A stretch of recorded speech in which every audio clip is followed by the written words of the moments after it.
histórias, filosofia, religião. Está no ar o programa O Contador de Histórias. Apresentação: Paulo H.C. Gonçalves.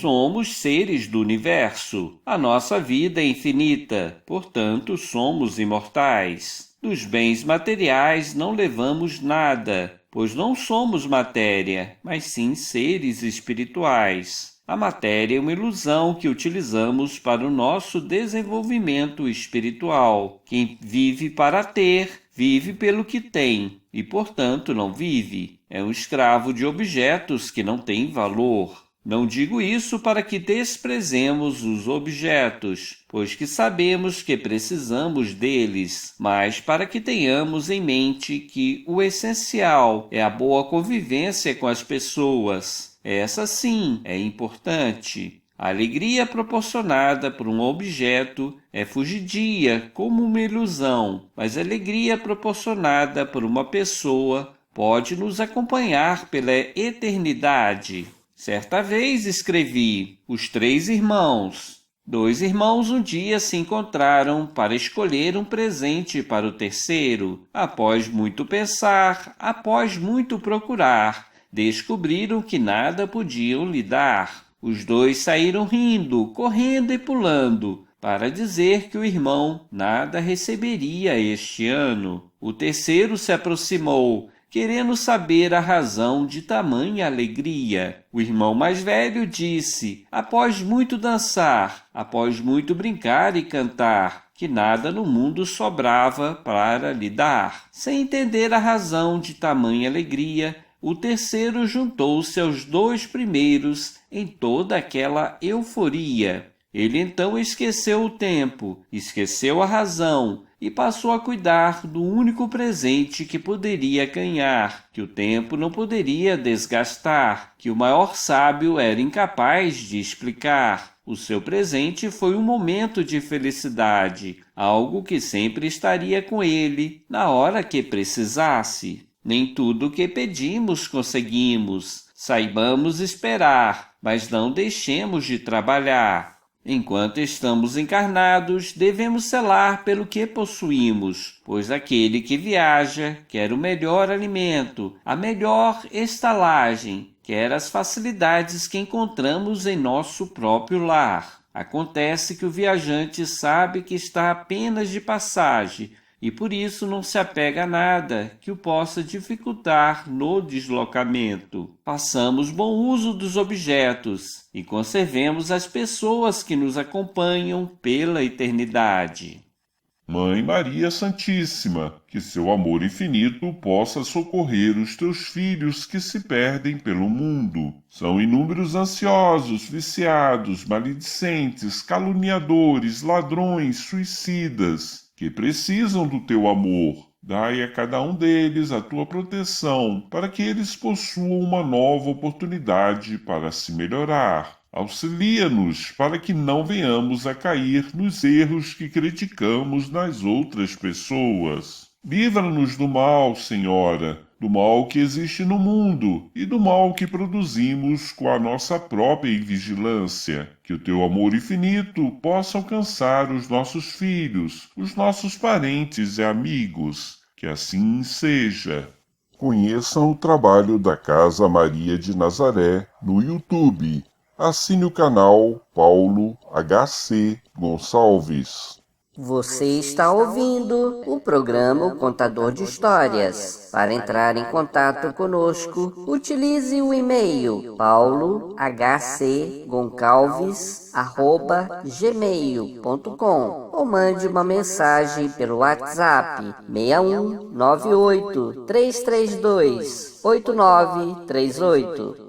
A Casa Maria de Nazaré fica na quadra 418, Rua 211, Lote 20, Parque Estrela d'Alva 10, Jardim Gá, município de Lusiânia, Estado de Goiás. Alta de Souza, Macaíba, 12 de setembro de 1876. Natal, 7 de fevereiro de 1901. Foi uma poetisa brasileira da segunda geração romântica, autora de Horto. Escrevia poemas românticos com alguma influência simbolista e de alto valor estético. Segundo Luiz de Câmara Cascudo, é a maior poetisa mística do Brasil. Filha de Eloí Castriciano de Souza e Henriqueta Leopoldina Rodrigues, irmã dos políticos norte-riograndenses Eloí de Souza e Henrique Castriciano. Ficou órfã aos 3 anos com a morte de sua mãe por tuberculose e no ano seguinte perdeu também o pai pela mesma doença. Sua mãe morreu aos 27 anos e seu pai aos 38 anos. Durante a infância foi criada por sua avó materna, Silvina Maria da Conceição de Paula Rodrigues, conhecida como Dindinha, em uma chácara no Recife, onde foi alfabetizada por professores particulares. Sua avó, embora analfabeta, conseguiu proporcionar boa educação aos netos. Aos 11 anos, foi matriculada no Colégio São Vicente de Paula, dirigido por freiras vicentinas francesas, e onde aprendeu francês, inglês, literatura, inclusive muita literatura religiosa, música e desenho. Lia no original as obras de Victor Hugo, Lamartine, Chateaubriand e Fénelon. Quando tinha 12 anos, vivenciou nova tragédia, a morte acidental de seu irmão mais novo, Irineu Leão Rodrigues de Souza, causada pela explosão de um lampião. Mais tarde, aos 14 anos, recebeu o diagnóstico de tuberculose e teve de interromper os seus estudos no colégio religioso, mas deu prosseguimento à sua formação intelectual como autodidata. Continuou participando da União Pia das Filhas de Maria, a qual se uniu na escola. Foi professora de catecismo em Macaíba e escreveu versos religiosos. Jackson Figueiredo, 1914, a considerou uma das mais altas expressões da poesia católica nas letras femininas brasileiras. Começou a escrever aos 16 anos. Apesar da doença, frequentava o Clube do Biscoito, associação de amigos que promovia reuniões dançantes, onde os convidados recitavam poemas de vários autores, como Casimiro de Abreu, Gonçalves Dias, Castro Alves, Juqueira Figueira e os potiguarenses Lorival Açucena, Areias Pajão e Segundo Vanderlei. Por volta de 1895, Alta conheceu João Leopoldo da Silva Loureiro, promotor público de sua cidade natal, com quem namorou durante um ano e de quem foi obrigada a se separar pelos irmãos, que preocupavam-se com seu estado de saúde. Pouco depois da separação, ele também morreria, vítima de tuberculose. Essa frustração amorosa se tornou o quinto fator marcante de sua obra, junto à religiosidade, à orfandade, à morte trágica de seu irmão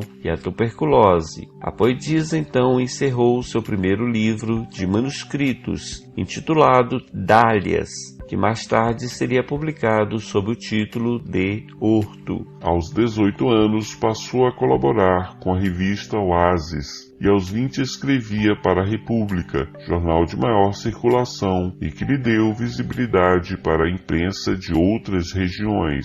Seus poemas foram publicados no jornal O País do Rio de Janeiro. No ano seguinte, passaria a escrever assiduamente para o prestigiado jornal A Tribuna, de Natal, e seus versos eram publicados junto aos de vários escritores famosos do Nordeste. Entre 1899 e 1900, assinou seus poemas com o pseudônimo de Ida Salúcio e Hilário das Neves, prática comum à época. Também foi publicada nos jornais A Gazetinha do Recife e no jornal religioso 8 de Setembro de Natal e na revista do Rio Grande do Norte, onde era a única mulher entre os colaboradores. Venceu a resistência nos círculos literários masculinos e escrevia profissionalmente em uma sociedade em que este ofício era quase que exclusivamente dos homens, já que a crítica ignorava as mulheres grandes escritoras. Sua poesia passou a circular nas rodas literárias de todo o país. Despertando grande interesse, tornou-se a poetisa norte-riograndense mais conhecida fora do estado. Em 1900, publicou seu único livro, Horto, de significativa repercussão e cujo prefácio foi escrito por Olavo Bilac, o poeta brasileiro mais celebrado daquela época. Alta de Souza veio a falecer em 7 de fevereiro de 1901, a 1h15 em Natal, em decorrência da tuberculose. Foi sepultada no cemitério do Alecrim, em Natal, mas em 1904 seus restos mortais foram transportados para o jazigo da família, na parede da igreja de Nossa Senhora da Conceição, em Macaíba, sua cidade natal.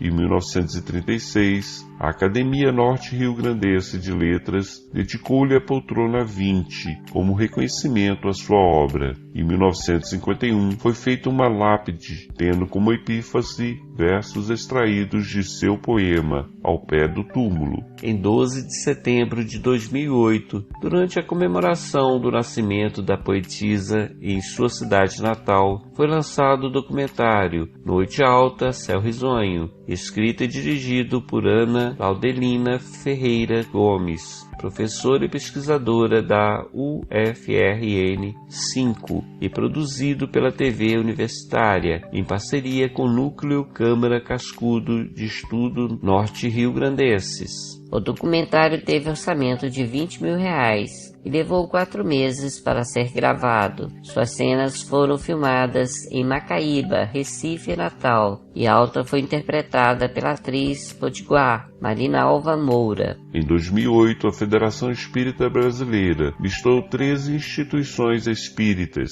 centros, núcleos, recantos, sociedades, fraternidades e uma fundação em 8 estados brasileiros que adotavam o nome da poetisa potiguar.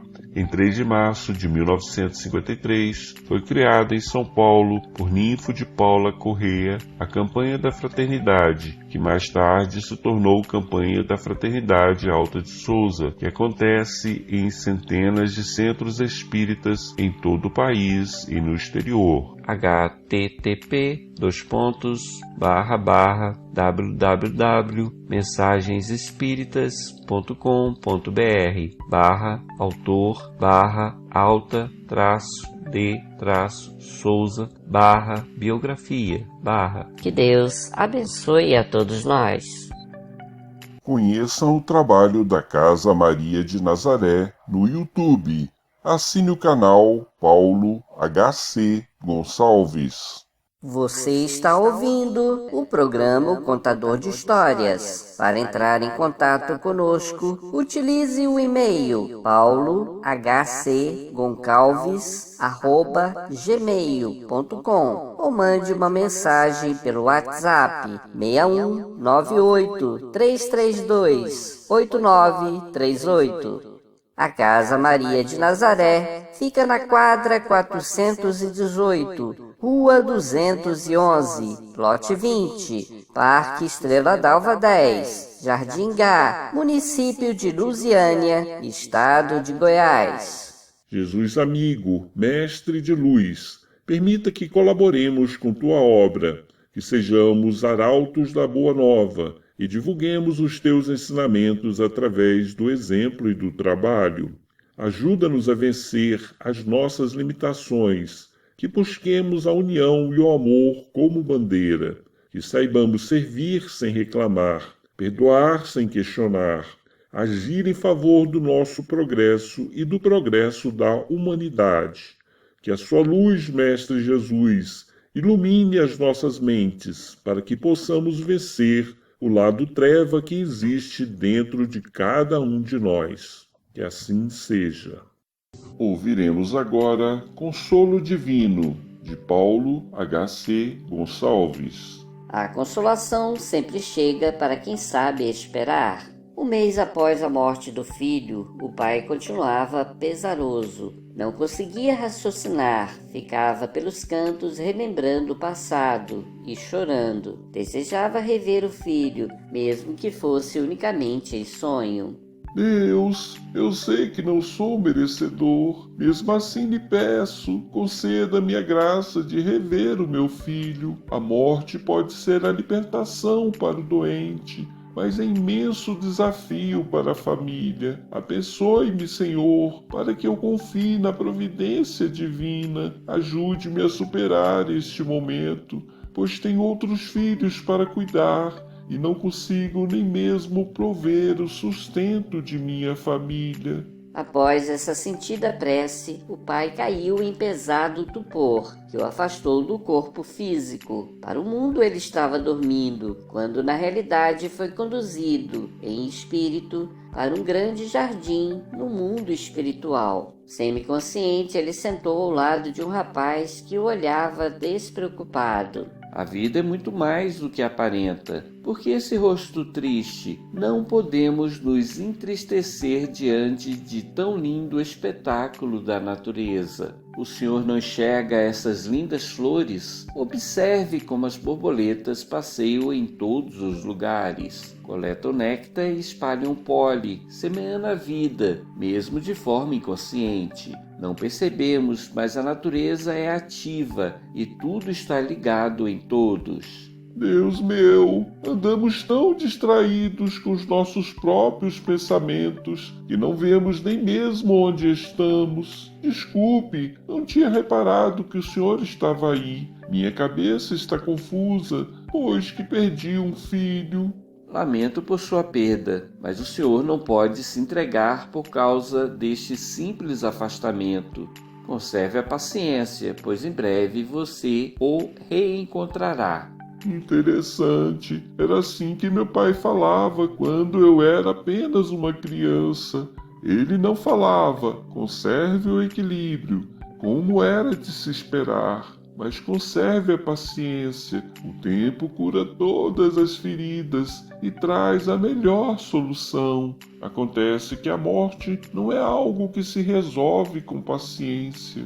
Engana-se, meu amigo. Até para a morte existe solução. Na verdade, o corpo é o cativeiro para a alma. É uma veste pesada que utilizamos para o nosso aperfeiçoamento espiritual. Então, logo aprendemos a lição, viajamos para outras moradas. Feliz aquele que conhece essa realidade. Felicidade para os que partiram e sofrimento para os que ficaram. Nada disso. A saudade acompanha os que vão e os que ficam. Acontece que os que vão compreendem mais depressa que o afastamento é momentâneo e no tempo certo os espíritos que se amam voltam a se encontrar. O Senhor não está me reconhecendo, mas eu conheço o Senhor. Eu sei que o amigo é muito paciente, por isso eu quero lhe perguntar, de onde veio toda essa confiança na providência divina?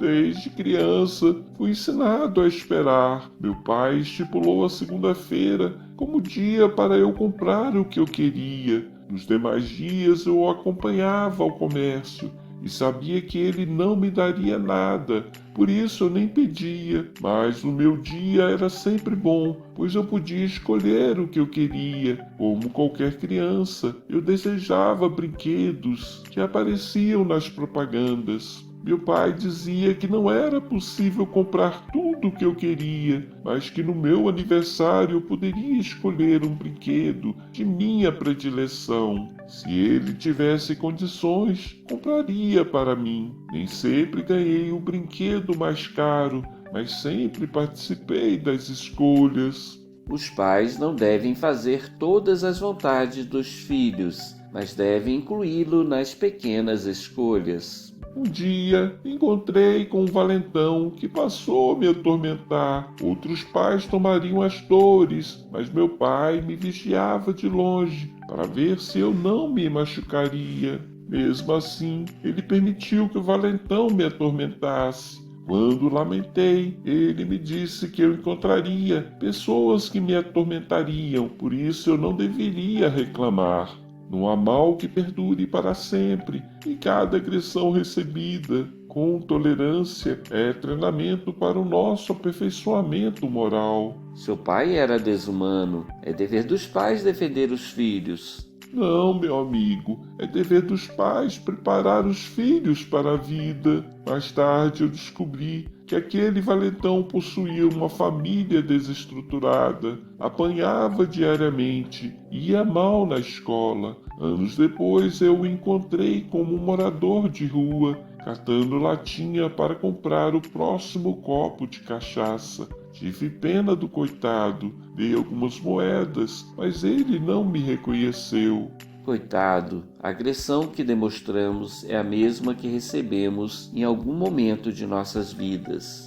Ainda falando de meu pai, eu me recordo que quando atingi a idade adulta, também foi difícil para mim encontrar emprego. Meu pai me falou para ter paciência, tudo se resolve no devido tempo. Ele estava certo, pois que no final do ano trabalhei como temporário em uma loja de tecidos e depois cobri as férias de um rapaz que não mais voltou. O rapaz achou outro emprego e eu fiquei com a vaga dele. A paciência é realmente uma grande bênção. Feliz o homem que sabe esperar, pobre do homem que só enxerga dor e sofrimento em sua vida. Eu casei no tempo certo e tive 3 filhos saudáveis. Foi aí que minha esposa engravidou pela 4ª vez. O médico me alertou que a criança nasceria com algumas complicações. Ele aconselhou o aborto. Minha esposa não queria abortar e eu apoiei. Disse para ela que o tempo resolve tudo e que o nosso amor poderia fazer a diferença na vida daquela criança. Parabéns pela iniciativa.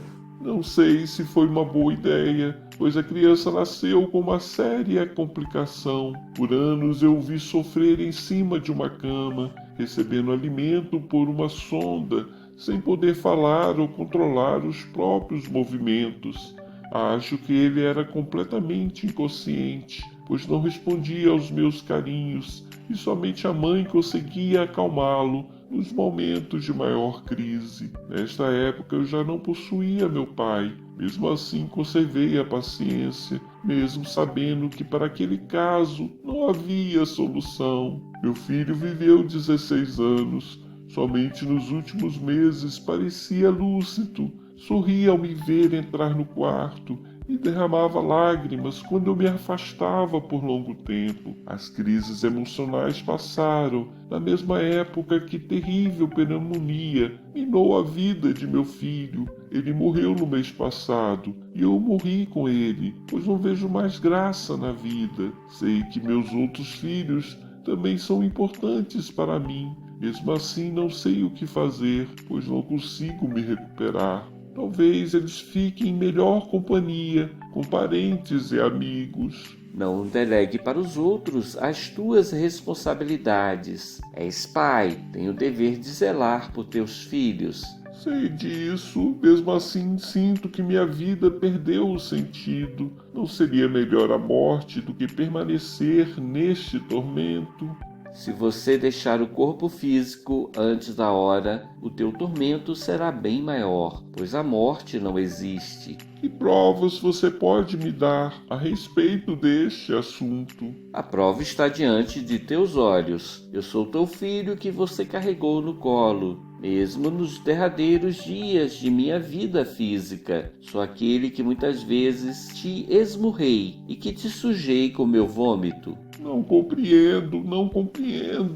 Na minha última encarnação, encontrei minha esposa com meu melhor amigo. Para me vingar, me atirei de um prédio e fiquei em pedaços. Não sei por quantos anos sofri, só sei que um dia renasci na tua casa. O Senhor, meu pai, era meu rival da vida passada. Devido a meu suicídio, renasci com o corpo todo deformado. A princípio fui tomado de profunda loucura, perdi a memória como todas as pessoas que renascem no mundo, mas de forma inconsciente conservei a aversão pelo Senhor. Acontece, porém, que o Senhor me amou tão profundamente que um dia reconheci a inutilidade do ódio que eu alimentava. Bastou isso para que eu me tornasse mais consciente. Queria dizer do meu amor pelo Senhor, do meu perdão. Mas você está diferente, bonito. A doença do corpo físico é tratamento para a alma. Ainda renascerei com má formação nas pernas, mas o ódio que eu carregava, deste consegui me libertar. Louvado seja Deus, que nos concede a sublime consolação. Feliz o homem que sabe esperar, pois que no tempo certo encontra a solução para todos os seus problemas. Que Deus lhe abençoe, meu Pai. Que Deus abençoe a todos nós. Conheçam o trabalho da Casa Maria de Nazaré no YouTube. Assine o canal Paulo HC Gonçalves. Você está ouvindo o programa O Contador de Histórias. Para entrar em contato conosco, utilize o e-mail paulohcgoncalves@gmail.com ou mande uma mensagem pelo WhatsApp 61 98 332 8938. A Casa Maria de Nazaré fica na quadra 418, Rua 211, Lote 20, Parque Estrela d'Alva 10, Jardim Gá, município de Lusiânia, estado de Goiás. Um dos objetivos do Espiritismo não é simplesmente ensinar sobre o mundo espiritual. O mundo espiritual é uma realidade. Mas um dos objetivos do Espiritismo é fazer uma reflexão, uma autorreflexão, para que a gente possa compreender quem somos e compreender as razões que nos motivam. Nós estamos aqui na Terra em aprendizado e a gente acredita que essa Terra é perfeita, é única. Nós acreditamos que esta Terra é a realidade e na realidade o planeta Terra não é uma realidade, é uma ilusão do mundo espiritual. Então nós vivemos, no dizer de alguns, numa matrix, numa ilusão. E pensamos e lutamos neste mundo como se aqui fosse o mundo real, como se aqui deveríamos conquistar tudo que a gente quer, inclusive a felicidade. Já te adianto que a felicidade não pertence a esse mundo. Aqui é uma escola, um treinamento para a vida verdadeira. Então, quando a gente ouve falar de pessoas que estão competindo pelo poder, a gente pode hoje, sendo espírita, compreender que essas pessoas estão iludidas, porque todo mando é temporário. Eu posso ser chefe, líder, dono por algum tempo, por alguns anos, mas nada que a gente conquiste no mundo material é eterno. Tudo que a gente tem, vamos perder. E aí se torna infantil a briga de certas pessoas pelo poder. Que se a pessoa quer fazer o bem, independe de ter o dinheiro. Nós temos tantas histórias de santos, de homens que passaram na terra e que não tinham recurso nenhum, porém fizeram uma grande diferença na terra. São Francisco de Assis era um poverelo, era um pobrezinho, ele não tinha nada. Mesmo assim, ele construiu inúmeras igrejas, edificou inúmeras igrejas. Quando ele ouviu aquele chamamento, a voz, um fenômeno de voz direta, a voz falando, Francisco, conserta a minha igreja, ele pensou que era para construir, consertar o templo físico, quando na realidade São Francisco de Assis recebeu o chamado para consertar a igreja espiritual que está dentro da gente. E ele não entendeu esse ensinamento. Então, por isso, a primeira coisa que ele fez foi carregar pedras, arrumar ajudantes, arrumar madeira e construir igrejas. Ele construiu inúmeras igrejas. Mas só que com a humildade dele, com o exemplo dele, ele conseguiu trazer para as pessoas um significado real do Cristo, da igreja dentro de nós. E esse é um ensinamento fantástico que São Francisco de Assis deu para cada um de nós. Só que ele também não compreendeu que nós temos de trabalhar pelo reino de Deus e sua justiça, e todas as outras coisas vêm de acréscimo. E foi justamente isso que aconteceu. Quando ele começou a lutar pelo reino de Deus, quando ele começou a lutar pela justiça, todas as outras coisas que ele queria se materializaram, inclusive em igreja, para um homem que não tinha recurso nenhum. O campo amoroso nosso é um turbilhão de sentimentos. Muitas pessoas estão com quem não querem estar. Em alguns casos chega até ódio pela pessoa que escolhemos como companheiro ou como companheira. Mas a culpa é nossa. A culpa é nossa, desde a hora da escolha, do primeiro contato, até a hora do casamento. E também vou dizer, depois do casamento, a manutenção. Se a gente não gosta de quem está, vou falar um absurdo, por que não separar? Por que não mudar? Né? Eu não devia falar isso porque eu sou espírita, e a maioria do ensinamento do espírito fala da tolerância, do respeito, da paciência. Mas como hoje a palestra é um pouquinho de autoajuda, e é necessário que a gente compreenda o que se passa dentro do nosso coração, vamos pensar agora de maneira egoísta, apenas hoje. Quando sair daqui, vocês voltam e trabalham a lei do amor de novo. Mas hoje, por que eu estou fazendo o que eu faço? Por que eu estou com a pessoa que eu estou? Vamos fazer essa reflexão, tá?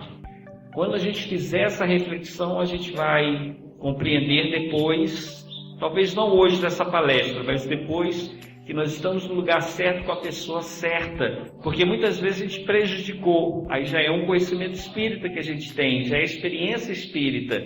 Todas as coisas que a gente deixa errado no passado, todas as coisas que a gente destrói no passado, a gente tem que voltar e reparar. Mas só que isso é um conhecimento que muitas vezes a gente não traz para o lado emocional. E a gente vive na casa, em família, lutando com a outra pessoa, querendo mudar a outra pessoa, fazer com que a outra pessoa entenda a gente e faça a nossa vontade. Nós não estamos aqui para forçar ninguém a fazer nada. No máximo, os pais têm por obrigação educar os filhos, mas Deus não colocou na mão de nenhum marido educar a esposa, não colocou na mão de nenhuma esposa mudar, educar o marido. Então nós estamos lutando contra as pessoas dentro de casa, quando na verdade nós deveríamos amar, respeitar, ajudar na medida da nossa capacidade e focar mais em nós mesmos. Por incrível que pareça, esse ensinamento que Cristo deu para nós,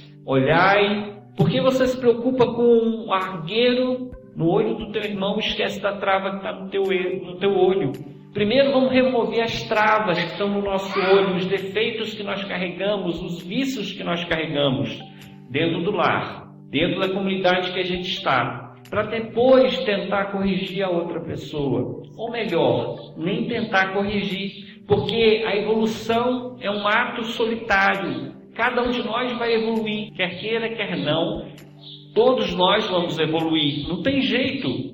Então, nós podemos conviver com as pessoas sabendo que cada uma delas tem o seu ritmo, tem o seu direito. E as pessoas não precisam seguir pela nossa cartilha. Na historinha que foi mostrada ali, nós vemos um guru, um chefe religioso. É um outro erro nosso considerar que uma outra pessoa é superior a nós. Nós estamos todos nessa escola de aprendizado, tentando nos aperfeiçoar, tentando nos melhorar. E cada um está num estágio diferente, compreensível. E alguns, por serem mais velhos espiritualmente, por ter mais experiência, têm maior capacidade de orientar. Porém, todas as pessoas que estão nesse planeta Terra estão na mesma condição, de sentir dor, de sentir medo, de adoecer, de ter problema emocional. Todos nós estamos no mesmo patamar, no mesmo pé. Então não existe pessoa superior a ninguém, nenhum pastor, nenhum padre, nenhum chefe de centro espírita, não tem ninguém superior a ninguém. Podemos sim, porque isso é obrigação nossa, trocar experiência, desabafar. Mas para desabafar eu posso conversar com uma pessoa, um vizinho, um parente, um amigo, mesmo que aquela pessoa venha me dar 1000 conselhos, eu não siga nenhum, porque a minha preocupação tem que ser desabafar, falar, né? Então, eu posso falar com qualquer um. E quando Deus quer falar na nossa vida, Ele vai botar a palavra certa naquela pessoa que a gente menos espera. E nós temos que ter confiança nisso, que Deus coloca as pessoas certas no nosso caminho, ou para aprender com a gente, para que a gente ensine alguma coisa para elas, ou para que elas ensinem alguma coisa para nós. Nós temos de ser senhores da nossa vida. A grande maioria das pessoas aceita o que acontece ao seu redor como se fosse coisa natural. Às vezes nós estamos num local que a conversa está muito chata. Aí eu pergunto para vocês, por que vocês permanecem nesse local? Ou melhor, por que vocês não falam sobre o que vocês gostam de falar? Vocês não têm o direito à fala, não têm a liberdade, não têm o raciocínio. Se você está num meio que não está lhe agradando, modifica esse meio. Ou então se afasta desse meio. Nós temos que começar a viver de acordo com a nossa consciência, agir o melhor para nós. Porque quando a gente começa a aprender a se amar, quando a gente começa a aprender a nos amar, a gente também aprende a amar a outra pessoa. Porque a gente vai respeitar o limite da outra pessoa. Porém, o que é melhor para mim? Falar sobre futebol, que eu não gosto, ou falar sobre espiritismo? Então, quando estiver no meio onde as pessoas estão falando uma conversa que não me agrada, começa com uma conversa sobre assassinato, sobre morte. Puxa o espiritismo no meio disso aí. Começa a falar, isso é influência espiritual, é Deus, é o demônio. Daqui a pouco cai uma polêmica tão grande que a conversa se torna agradável para o meu modo de ser. Volto a dizer, como eu falei no vídeo ali, o que serve para mim pode não servir para vocês. Mas eu trago essa experiência minha, eu trago esse conhecimento que eu carrego através do espiritismo, que nós temos de ser egoístas para sermos fraternos. Olha o absurdo e o contrassenso. Nós temos de pensar primeiro na gente, o que é melhor para a gente. E quando a gente faz o melhor para a gente acaba fazendo o melhor para as pessoas que estão ao nosso redor. Começamos a fazer o melhor para a comunidade. Amar a si mesmo é o primeiro passo para amar o próximo. É o ensinamento de Jesus, amar o próximo como a si mesmo. Então a gente tem que aprender o que é a nossa vontade, o que é o nosso limite. Logicamente vamos usar o bom senso. Um pai e uma mãe que já tem maturidade, que já sabe o que quer, na hora da refeição, ele pode não comer o peito, pode não comer a coxa, deixar para um filho, para uma outra pessoa, por amor. Ele sabe que o melhor para ele é comer o melhor pedaço da galinha, do frango, mas ele cede por amor aquele pedaço da carne, aquele melhor prato para outra pessoa. Mas nada impede também dele receber a gentileza em outra oportunidade. Tem hora que a gente tem que ceder e tem hora que a gente tem que receber e agradecer, porque nós somos merecedores do melhor. Assim como a gente quer o melhor para nós, temos que passar o melhor também para outras pessoas. Caro ouvinte, chegamos ao final do programa O Contador de Histórias. Agradecemos a sua companhia e esperamos contar com você em nosso próximo programa. Acompanhe a prece de encerramento. Deus, nosso Pai, que compreendamos que o estudo e o trabalho são as duas alavancas que nos movem para o progresso. Ajuda-nos, Senhor, a compreender o mundo em que estamos inseridos para que não cometamos os erros costumeiros de nosso próprio passado. Senhor, cansamos de errar, por isso queremos mudar, mas para isso precisamos da Tua ajuda. Protege-nos da influência do mal. Coloque em nossas vidas pessoas amigas que nos eduquem e que nos tragam o equilíbrio. Por nossa vez, nos comprometemos a sermos pessoas melhores, buscando trabalhar no bem, para a divulgação dos ensinamentos ensinados pelo Mestre Jesus. Que a sua luz e bênção esteja com todos nós. Que assim seja.